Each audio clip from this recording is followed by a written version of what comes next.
Good day, everybody. Thanks for stopping by. It's nice to see you, even though I can't see you and you only see me. But that's okay. I kind of sense your presence anyway. All right, today we're going to talk about what's been happening with my knitting in terms of the tank top, what I did to it. You might be surprised. And also working on some midnight shawls.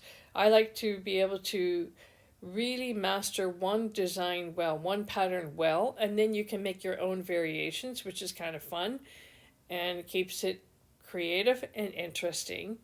And I'm going to share a life principle regarding relationships. Like when people say things about you that are not true, how do you respond? What do you do with that? So if you're interested, stick by. Maybe you just want to hop over to the end part of the portion on the relationship. I like to marry counseling, psychology, and knitting together. So here we go.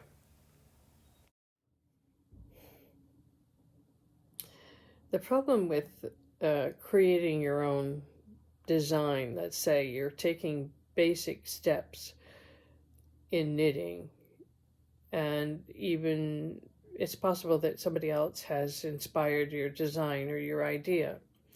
The problem is that it's a knit, rip, rip it experiment. For example, this is a basic V shawl. This is my fourth attempt at whatever I'm trying to knit. Okay, so I know my goal. My goal is to have a small shawlette kind of thing that I can wear in the summer. And this is a merino wool with silk blend, so it's very breathable. So the first thing I knit up, I had about 48 inches into a design with just a sort of little eyelet. The whole thing was just the eyelet. But I set the work down. I forgot how I was doing it, and I didn't write it down, which was my misfortune. And so I couldn't remember how I did it, so I ended up with a completely different design. I pulled it out, I redid it, I actually finished it, I wore it twice, showed it to my friend, but there were certain flaws in it that were bugging me. A couple of holes, areas that I could, and I did stitch together, but I knew it was stitched, and it just changed the density of the pattern, so that bugged me, so I took it all apart again. So that was a V shawl, finish shawl, and then the third one was just to knit a poncho, just like straight knitting, okay? You just knit the whole thing into a rectangular shape and you bring it over and you sew it up the side, and then you can just slip it over your head. I actually have knit one like this before and it worked, but I'll be darned if I can recreate that knitting scheme. So I looked at it the other night, and this poncho that I was knitting up, and I realized it's not wide enough. I didn't have enough stitches. I had like maybe 110 stitches. I probably needed 200. So I took it all apart. And then, so then this is my fourth attempt, which is the drops.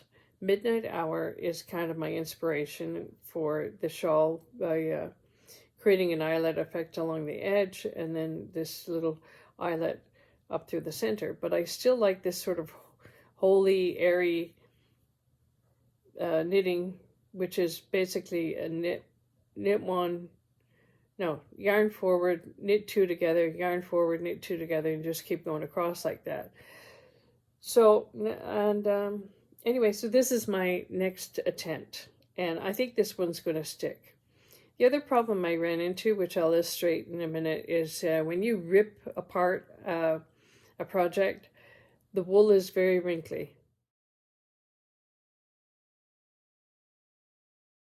because it's gone through the up and down of the knitting process, and it's almost like curling your hair. For some people, when you curl your hair, it stays, and at least for a little while. When I had long hair, I could actually curl it and it would stay for a couple of days. But the knitting is like that. When you've knitted together and it's stayed in that position, and then when you pull it out, it still wants to be in the crinkly position. So I have actually knit, and I'll illustrate that in a minute. I've knit with the crinkly wool, but it affects your tension. I thought everything would come out in the blocking. It settles down some, but it still affects your tension. And so what I did with this wool is, because it was crinkly, I actually just put the whole thing in the sink and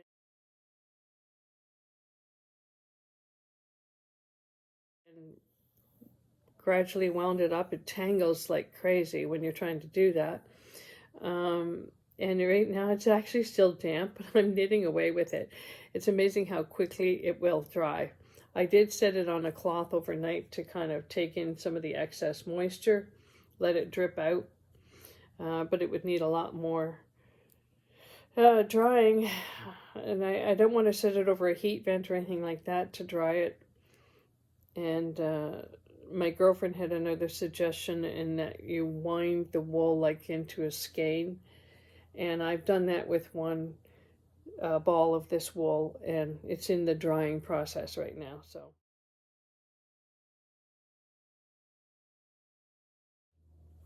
anyway, that's the perils of knitting. I should just call my YouTube "Perils of Knitting" because it's a learning process. At least for me, it's a learning process, and I hope this works. And in the meantime, I'm also working on my other Drops Knit Midnight Hour shawl. This is it, and it gets to be, it's about 360 stitches across on my circular needles now. And it's the same pattern with the little eyelets up through the center. And this guy is just about perfect. The other day I was knitting with my girlfriend. We're at her place. Her husband calls it the knitting club, even though we're just there for dinner. I noticed that the join in my wool came apart and it created a little hole. So that's the only mistake I have right now, is that little hole, which I'm just going to stitch up. Really, I didn't want to take it apart. And this is from leftover wool from the top that I had knit with the same wool. And this is 100% merino. I love that merino wool. It's so soft. Okay, I will illustrate some more in a second. Remember to smile. Okay, I'm going to show you. I did finish my top, and I'll insert a picture here in a moment.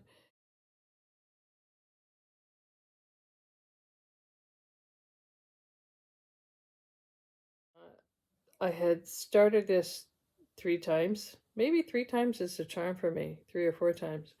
But I'm in the process of training myself to do things.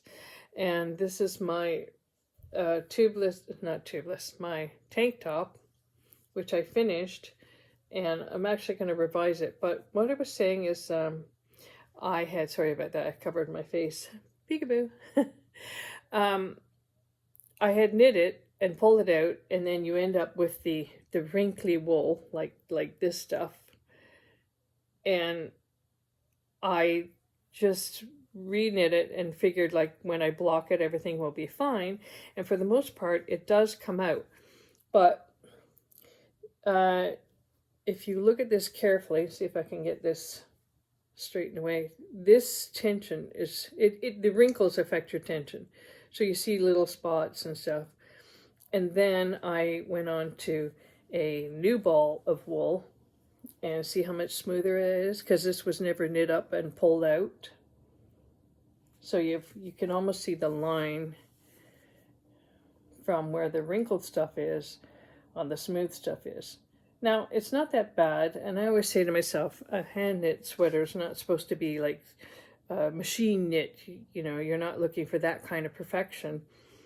And but so in the future, I guess when I when I pull out my wool, when I rip it, I'm going to wash my wool, and I'm going to pull it out into strands like this and let it dry. Now this one, yeah, I just wound it into a ball, and it's not dry. And well, I rinsed it in Downy, so it smells smells good. So but then I'm thinking, like, I need to hurry up and knit this up before you don't want wool that's sitting and not drying properly, it can get a smell to it. And I don't want that to happen with this, so I'm working away on it, and that's the project that I'm working on. And I do not think that I'm going to pull that out. It's almost like, please, Susan, please don't pull that out again. Now, having said that, I've decided that this is too long. I actually took a top that I own. It's from a company called Sweet Legs. And they make sweet tops, and they're located in Kelowna, BC.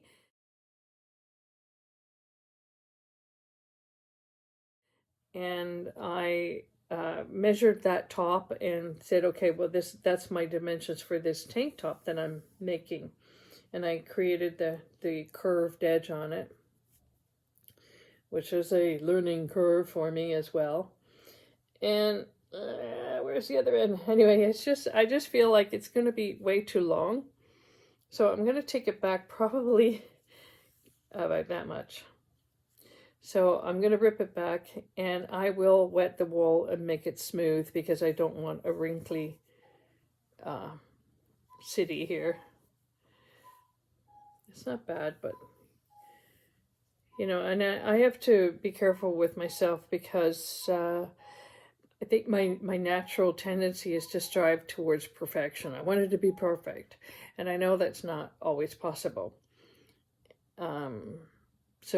But I want it to be excellent. You know, that's my old motto. If you can't make it perfect, then you at least strive towards some form of excellence.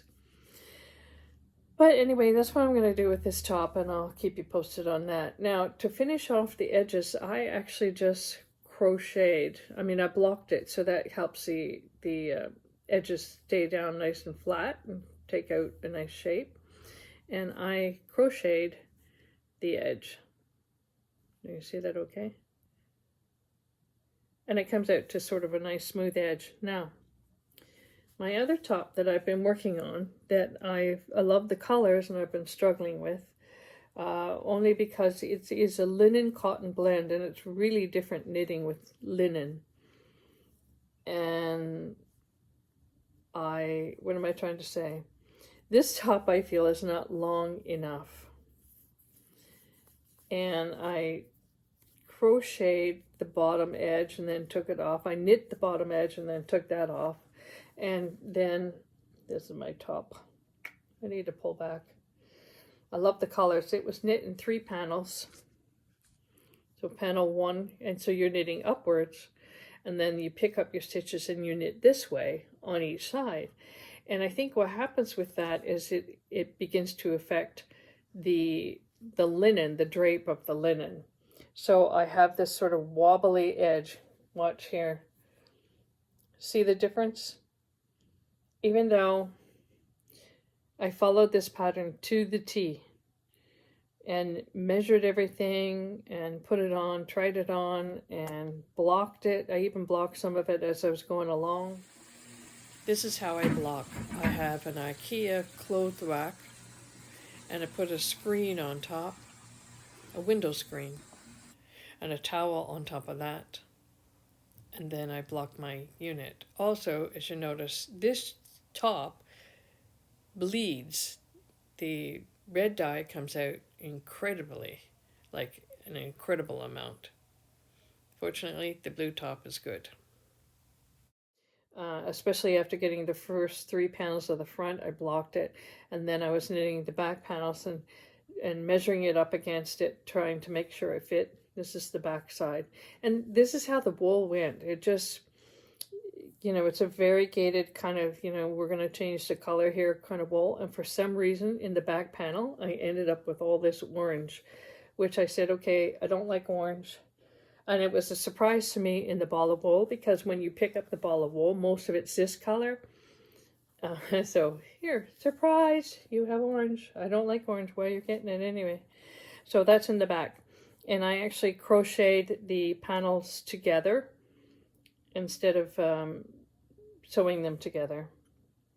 I crocheted the edging. I think I'm going to keep that on the sleeve area. It's a sort of a drop shoulder type of sleeve. But here's where I learned something new. I had heard about this I-cord bind off, and I taught myself how to do that. I-cord bind off. I like it. It's a nice rounded look to it, and you can, this is using 4 stitches, but you can make it bigger if you want, like wider, and so I put it on the bottom as well, and that's kind of finished off the edge, especially bringing the pieces, the panels together nicely. So this is, and it's definitely not as soft as other wool, like this merino silk is really soft. I love this stuff. The Cascade Heritage Merino Wool and Silk Blend. Apparently, at least in our store, it's going out of, the company's going out of business, or sorry, they're discontinuing that line. And I feel like going into my local wool shop and saying, I'll buy it all because I like it all. So I did buy some navy and some light blue.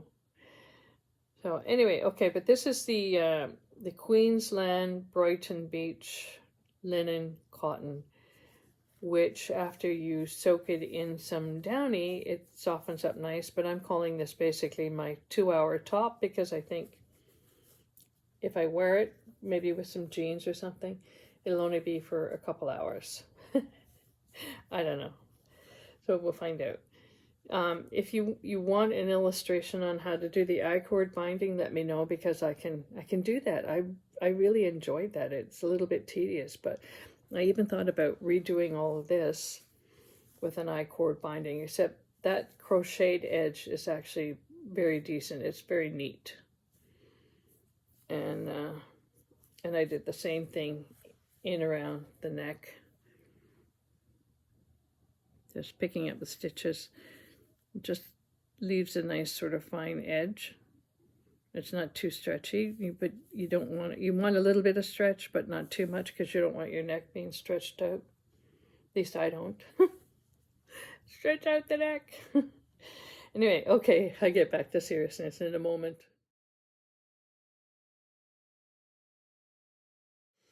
Okay, the serious stuff. Now, I may have mentioned this before, but it bears commenting on once again. I'm reading from my notes. I commented on it because it seems, I am commenting on it because it seems to crop up in our days more often than we'd like, more in some days than others. The mention is this: what do we do when someone has an erroneous view of who we are, what we do, or they misunderstand our intentions? They read negativity into something we meant as good. They misunderstand our communication, or they're angry with us, and we can't figure out why. What did I do? First of all these kinds of difficulties in life can hurt, and they do hurt. What's worse is when someone holds an erroneous view of you and decides to spread their point of view to others. It's like, I call it the poisonous conversation. I hate when that happens. Some call it defamation of character. Some call it assassination, personality assassination, character assassination. Often there's not much that we can do if a person criticizes us or holds an erroneous view. Now, I do know that there are circumstances where a criticism can arise, like in a work situation, and you have the opportunity to say, wait a minute, hold on here, and you can hopefully smooth over the situation or give some information that helps the person who's criticizing, helps them have a different point of view. So this is not that kind of situation that I'm talking about. I'm talking about when people do stuff maybe behind your back and you find out about it later. Okay, so often there's not much we can do if a person criticizes us or holds an erroneous view. Oh my goodness. We could try to change their mind, influence them into the truth. Look, this is what keeps happening as I touch my screen and I'm trying to move this story along. Goodness. Technology, I love it. Okay, let's start again. Often there's not much we can do if a person criticizes us or holds an erroneous view.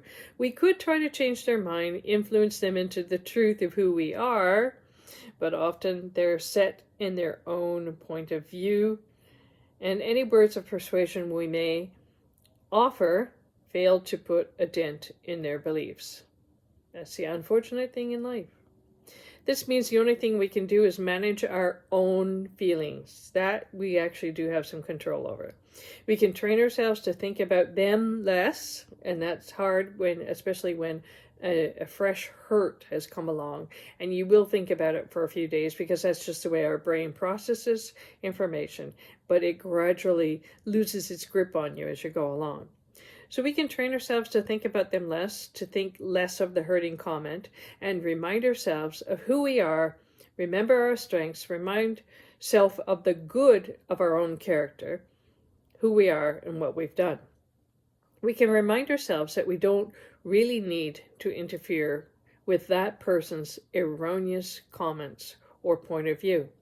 It will not change the truth of who we are. No matter what they say or think, it doesn't change the truth of who you are as a person.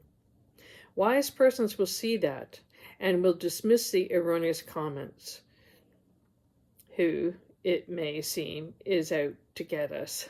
Sometimes it feels that way. Sometimes we can deter the path of a negative person, come against their words by overall the route of least resistance. Oh my goodness. These are my words. I wrote them. So what am I trying to say? By overcoming it, choosing the route of least resistance. In other words, you're not going to call them up and fight the issue. Hey, you said this about me, and that's not right. And some people are like that. Some people are not. I'm not usually the, I got to straighten this guy out. Whoops, I'm using my fist.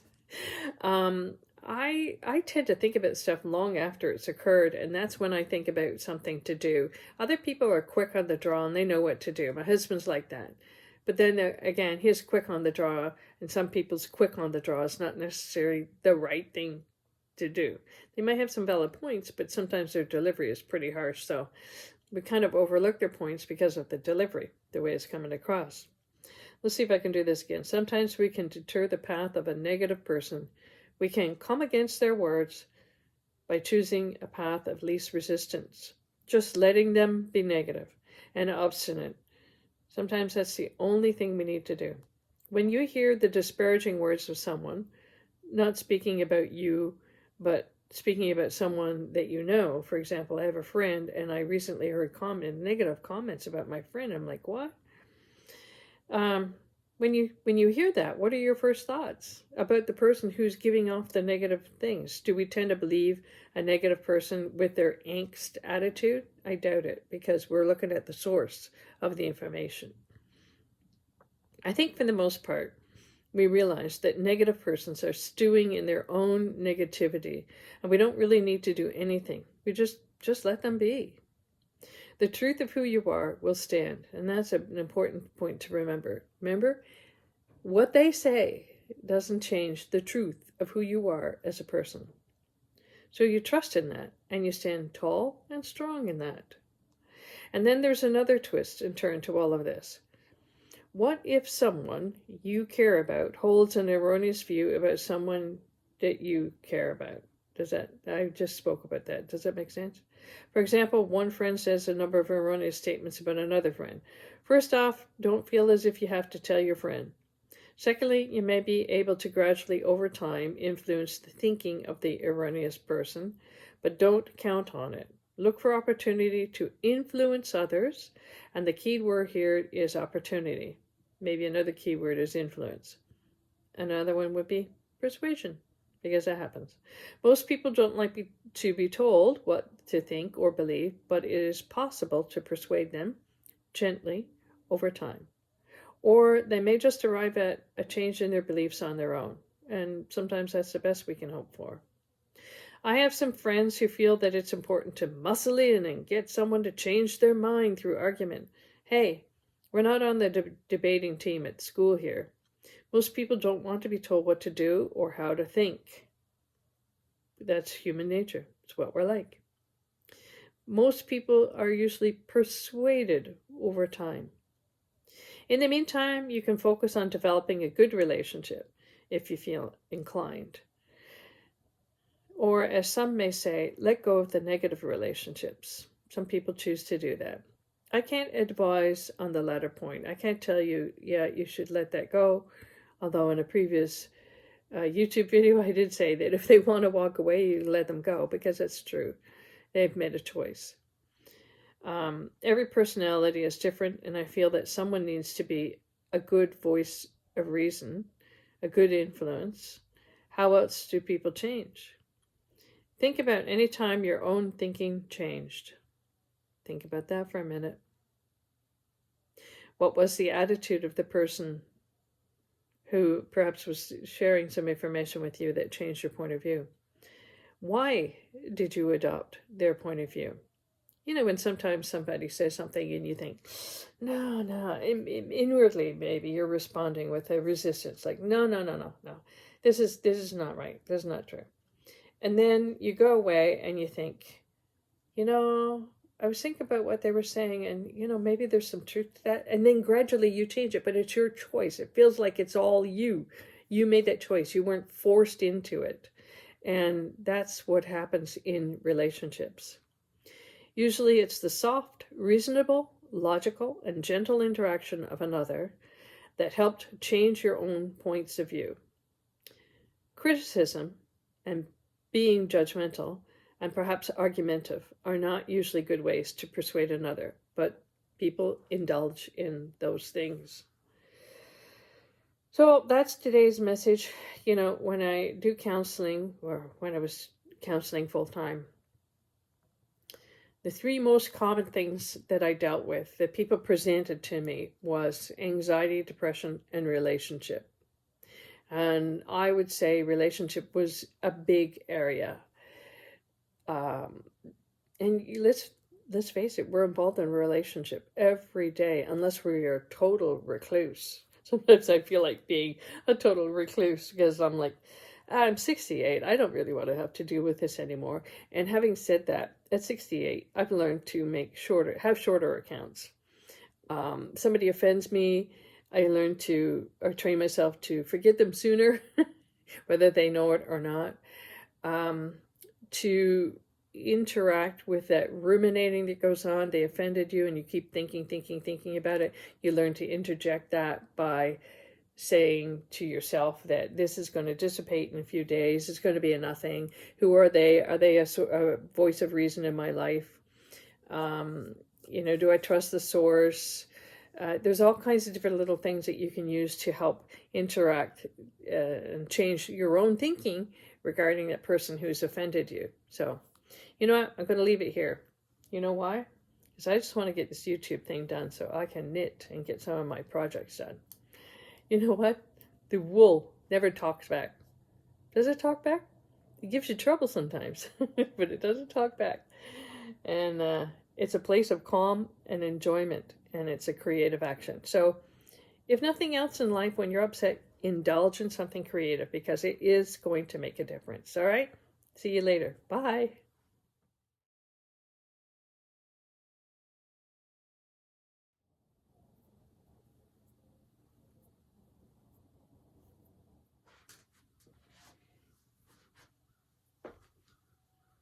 That length is good.